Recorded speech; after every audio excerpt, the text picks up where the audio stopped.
Baik, para saudara dan saudariku yang dikasihi oleh Tuhan Yesus. Anda merasa dikasihi Tuhan? Punya pengalaman kasih Tuhan? Berani memberi kesaksian tentang kasih Tuhan? Puji Tuhan. Baik ya. Hari ini kita berbicara seperti yang saya katakan tadi pada kata pembukaan. Kita dipanggil menjadi murid Yesus yang cerdik dan murid Yesus yang setia. Ini panggilan kita. Sama seperti Yesus, setia menjalankan kehendak Bapa sampai tuntas, sampai selesai. Kita sebagai murid Yesus juga harus mengikuti semangat yang sama.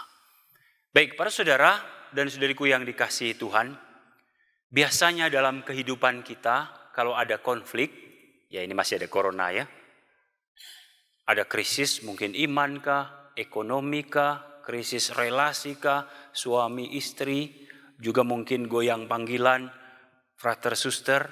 Biasanya kita kemana? Suci sekali ya. Ya. Biasanya kita mencari orang yang bisa dipercaya. Entah itu konsultan, entah itu bapak rohani, entah itu motivator, itulah umumnya yang kita jumpai. Betul? Ya. Tapi para saudara, sebagai murid Tuhan kita diminta untuk lebih dari itu. Itu boleh. Ya. Kita biasanya sebagai murid Tuhan yang solid, yang militan, kita dididik untuk menjadi orang yang mampu berpikir sendiri. Mampu mengatasi sendiri.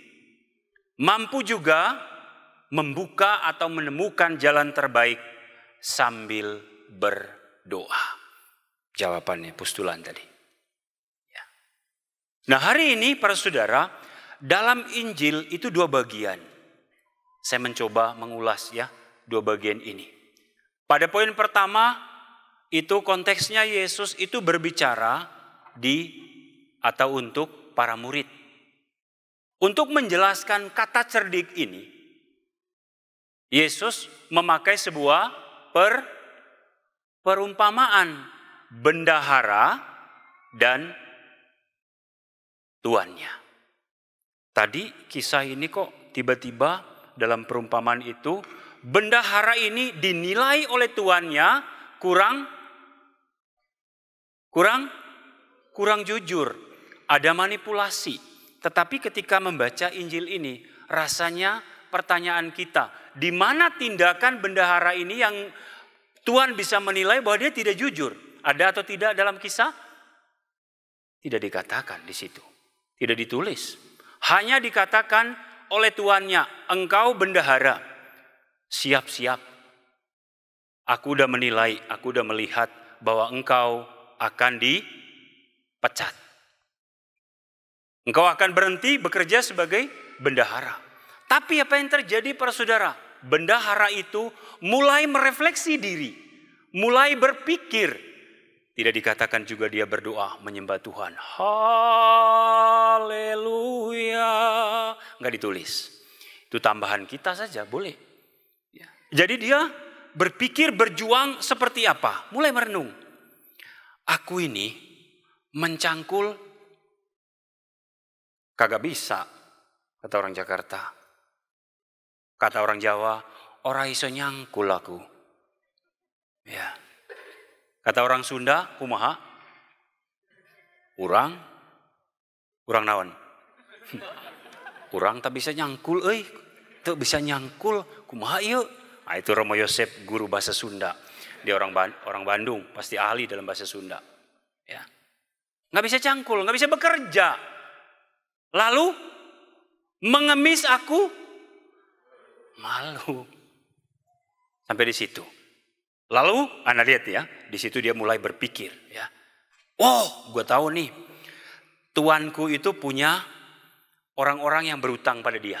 Lalu dibikin apa? Manggil, James, come on boy. Lu punya utang kan? Berapa? Nah ini bikin surat utang ya. Lalu Aroro, ya, Kadiejang, ya. Lu punya utang berapa? Ayo bikin surat utang.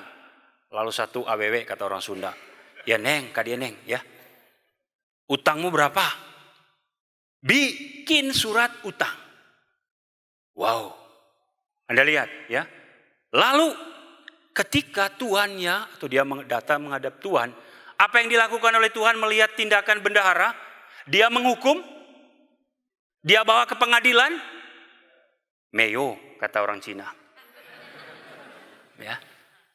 Dia tidak buat itu, tapi bahkan sebaliknya Tuhan itu memuji kecerdikan dari sang bendahara.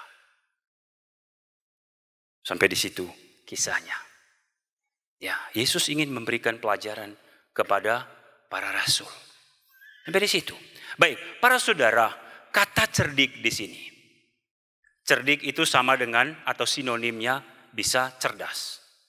Bisa juga orang berpikir lurus. Orang berpikir tegas. Orang berpikir bijaksana. Hari ini melalui kisah ini. Kita sebagai murid Tuhan dipanggil menjadi orang cerdas dalam menghadapi kesulitan konflik kehidupan. Sudah saya katakan tadi, kita menghadapinya seperti apa? Kita harus duduk. Berdoa kepada Tuhan, oke?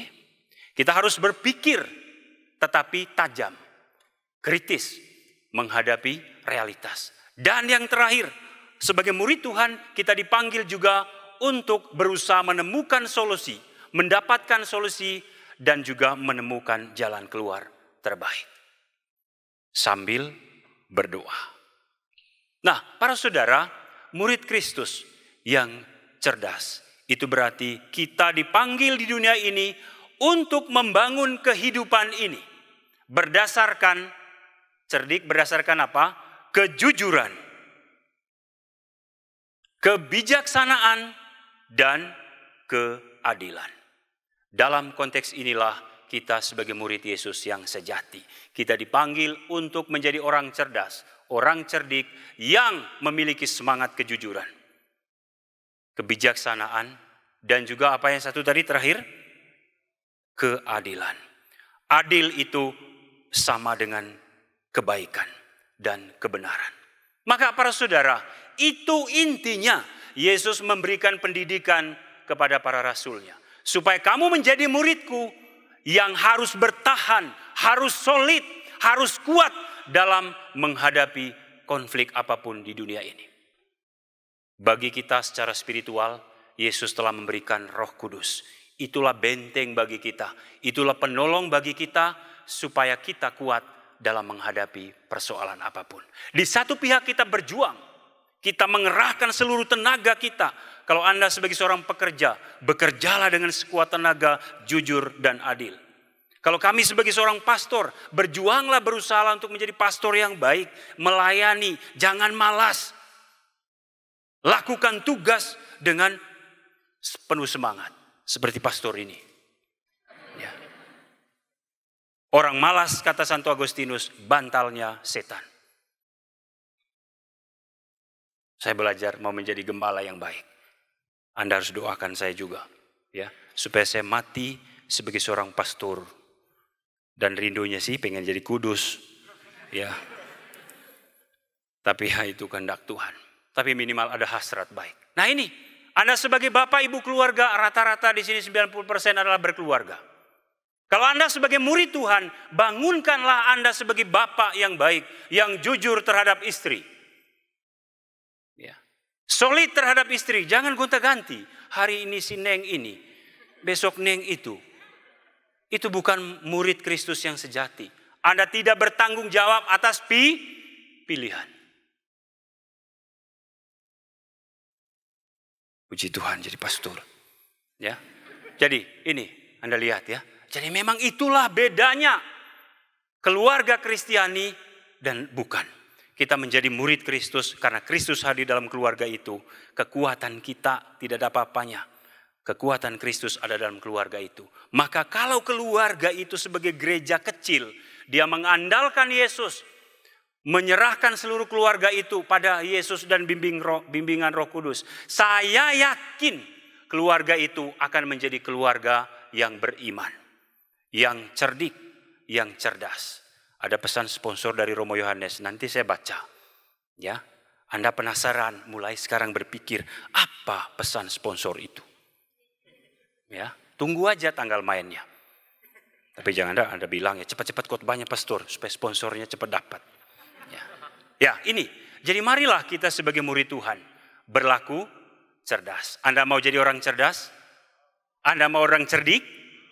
Belajarlah dari firman Tuhan pada hari ini. Yang kedua, sebagai murid Tuhan, kita juga dipanggil untuk setia. Kesetiaan itu dibangun atas dasar apa? Atas dasar apa? Iman akan Yesus. Ya. Atas dasar apa juga? Kata Paulus tadi dalam bacaan kedua. Ya. Nah, ini saya baca, ini teologi Rasul Paulus. Bagus juga untuk menjadi permenungan kita. Ya. Apa kata Paulus? Ya. Saudara-saudari, dalam Kristus ada, salah ini, sorry. Mata ini, sorry ya. Ralat, itu minggu depan ternyata. Ya, ada aja, benar aja, tapi cuman teksnya terlalu cepat. Minggu depan itu. Saudara-saudara yang terkasih, pertama-tama aku menasihatkan kepada kamu, kata Paulus, ya. Panjatkanlah permohonan, doa syafaat dan ucapan syukur kepada Allah bagi semua orang. Siapa semua orang itu?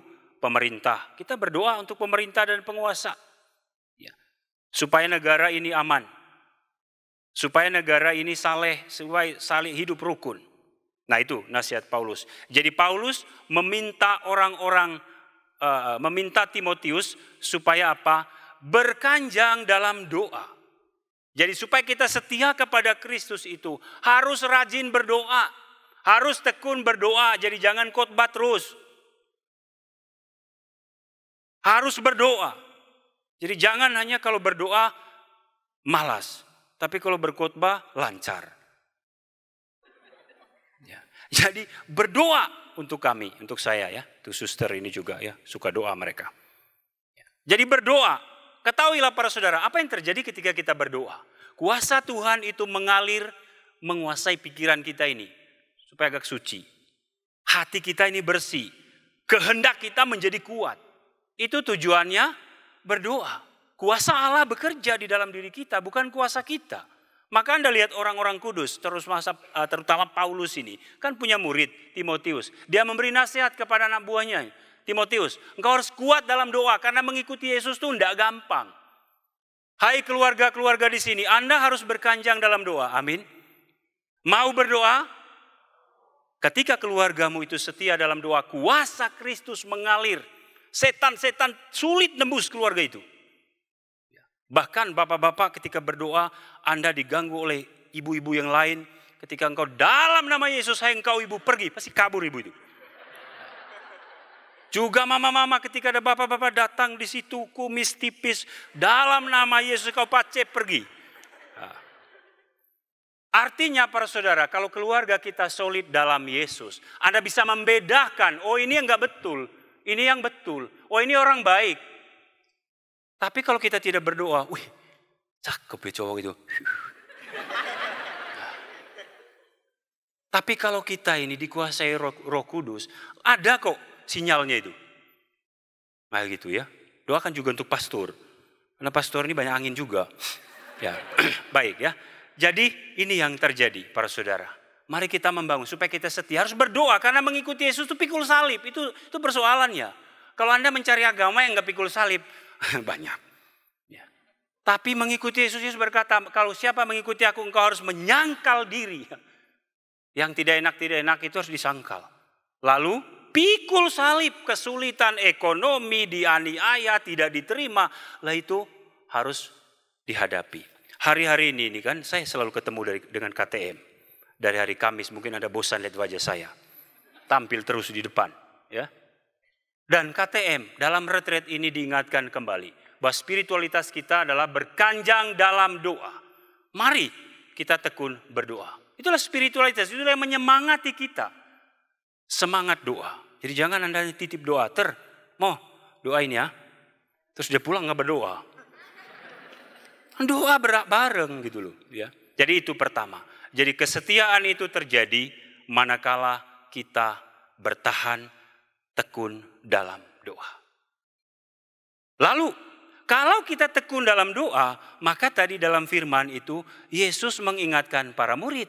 Kalau kamu setia pada perkara-perkara kecil, Tuhan akan memberikan kepada kamu perkara-perkara besar. Kalau kamu tidak setia dalam perkara kecil, Tuhan tidak akan memberikan kamu juga atau setia dalam perkara besar. Pertanyaannya, apa itu perkara besar? Apa itu perkara kecil?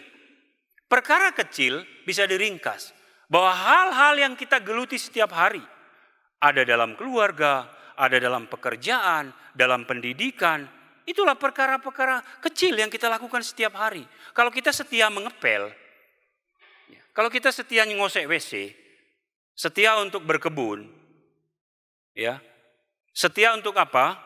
Menanam pohon yang berbuah, ya, maka kita juga akan dipercayakan oleh Tuhan setia pada perkara besar. Pertanyaan apa perkara besar? Perkara besar itu berkaitan dengan misteri-misteri Allah yang dipercayakan kepada kita.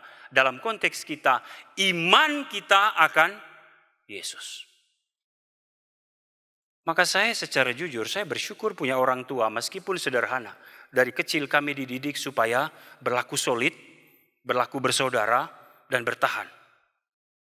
Itu saya harus katakan. Saya bersyukur hidup dalam keluarga meskipun keluarga sederhana. Dan itu yang saya pegang. Waktu saya jadi pastor pun ayah saya hanya mendidik, mengatakan satu. Jadilah biarawan yang baik, titik. Saya hanya menerjemahkan seperti apa saya harus biarawan yang baik. Berat ternyata. Biarawan yang baik, ya tekun berdoa. Itu kan bagian dari biara. Tekun mewartakan, tekun melayani, hidup bersaudara. Ya. Itu. Ya semoga Anda juga pakai prinsip ini. Papa saya tidak baca Injil, tapi ternyata itu ada di Injil, gembala yang baik. Maka saya ketika jadi imam, saya pilih moto apa yang dikatakan oleh Bapak saya itu. Tuhan adalah gembala yang baik. Maka orang tua itu harus kita taati. Maka kalau orang tua baik, pasti anaknya baik. Ya atau tidak Bapak Ibu? Betul, mantap Ibu ya. Kalau orang tuanya amburadul, anaknya pasti ikut amburadul. Ya, baik para saudara. Jadi ini penting sekali membangun itu dalam Tuhan. Para saudara, hari ini melalui Injil ini kita semua dipanggil menjadi murid Yesus yang setia. Dewasa ini menjadi murid Yesus yang setia seperti apa? Dalam doa kita harus setia. Yang kedua, dalam kehidupan sehari-hari, konteks hari ini berdagang, bekerja. Amos itu mengkritik orang-orang yang menindas orang-orang kecil. Ya. Sebagai murid Tuhan, kita juga dipanggil oleh Tuhan, dipilih oleh Tuhan untuk berdagang secara jujur. Berat? Boleh nggak dapat laba? Jual pisang goreng 5.000. Gue beli ini 5.000. Terus saya mau jual lagi 6.000, boleh nggak? Boleh? Prinsip dagang boleh aja. Itu bukan tipu-tipu. Tapi memang begitu. Kan saya beli pisang goreng di si A, saya harus jalan pakai bensin kan, motor, baru jual lagi. Itu boleh nggak dalam prinsip dagang? Boleh. Ya. Tapi yang tidak boleh apa? Oh pisang goreng ini dibuat dari emas. Ya. Harganya mahal. Kok pisang goreng buat dari emas? Ya. Mulutnya yang emas itu. Aja dia boleh ganda-ganda di situ, pisang goreng ini enak sekali. Oh kalau kamu makan ini sehat, padahal minyaknya banyak amat. Ya. Itu namanya pedagang yang tidak jujur. Tapi pedagang yang jujur berkata, ini pisang khas, namanya pisang kipas. Bahan dasarnya pisang kepok. Orang udah tahu kalau pisang kepok pasti enak. Weh, is the best, beli. Itu boleh. Tapi jangan itu pisang kipas. Anda ganda pisang kipas, ternyata hasilnya adalah pisang lumut. Itu tipu. Tidak boleh ya. Jadi ini para saudara, hari ini Amos itu juga menyadarkan, hai para pedagang, kamu gak boleh menindas satu terhadap yang lain. Ya, saya yakin muka-muka para pedagang di sini agak jujur. Ya. Maka kalau berdagang harus realistis juga lah. Jadi ini konteks pisang goreng. Karena saya suka pisang goreng, maka saya omong apa yang ada. Tapi karena kolesterol, dokter bilang nggak boleh banyak bisa pisang goreng, udahlah puasa. Ya. Nah, ini para saudara, panggilan kita sebagai murid Tuhan. Injil hari ini menyadarkan kita semua. Mari kita sebagai murid Yesus. Anda bangga atau tidak menjadi murid Yesus? Anda bangga menjadi murid Yesus? Ayah yang duduk di kursi? Bangga? Anda mau sembuh dalam nama Yesus? Berdoa. Itu. Berpeganglah pada Yesus. Jadi 2 poin hari ini, ternyata kita menjadi murid Yesus. Konteksnya dulu Yesus bicara kepada 12 murid itu. Dan saat ini Yesus berbicara untuk saya dan untuk Anda. Murid Yesus yang sejati adalah murid Yesus yang memiliki kualitas dalam hal kecerdasan, dalam hal kecerdikan. Mari kita gunakan pikiran, hati dan jiwa kita sesuai dorongan Roh Kristus. Maka kita akan menjadi orang yang hebat. Ya. Kenapa? Karena Anda hidup di mana, kita hidup di mana, pasti ada konflik. Tapi yang membedakannya ketika kita berjalan bersama Kristus, konflik itu kita samping kiri kanan berjalan dan pikul bersama Kristus. Itu yang membuat kita ringan. Ya. Dan sebagai murid Yesus juga kita dipanggil untuk setia. Pertama-tama kita setia untuk menjadi murid Yesus. Anda jangan malu untuk bersaksi sebagai murid Kristus. Kalau Yesus itu penyelamat, penebus, kata Paulus tadi kepada Timotius, kita katakan itu. Dan kita tunjukkan bahwa kita sebagai orang yang bebas, yang sudah ditebus, merdeka. Karena darah Kristus sudah menyucikan kita sekalian. Kita bersaksi. Dan kita juga sebagai murid Yesus yang setia, kita harus berkanjang dalam doa. Mohon agar kuasa Tuhan menguatkan kita. Selain itu, sebagai murid Yesus yang setia, kita harus berlaku jujur. Anda sebagai pedagang, lakukan berdagang yang baik.